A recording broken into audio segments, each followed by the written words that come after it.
India TV 9 news Maharashtra.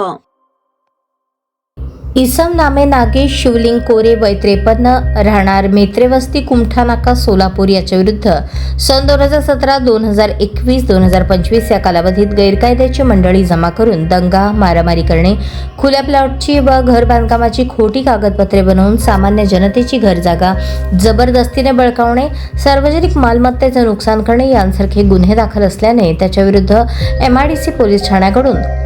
Maharashtra police अधिनियम 1951 कलम 56(1)(अ)(ब) अन्वयेचा तडीपार प्रस्ताव पोलीस उपायुक्त परिमंडळ सोलापूर शहर यांना सादर करण्यात आला होता। सदर प्रस्तावाच्या अनुषंगाने प्रीतम यावलकर पोलीस उपायुक्त परिमंडळ सोलापूर शहर यांनी कार्यवाही करून त्यांच्याकडील तडीपार आदेश दिनांक 23 मे 2026 अन्वये इसम नामे नागेश शिवलिंग कोरे वय 53 राहणार मेत्रेवस्ती कुमठा नाका सोलापूर या सोलापूर शहर व उर्वरित सोलापूर जिल्हा येथून 2 वर्षांकरता तडीपार केले आहे।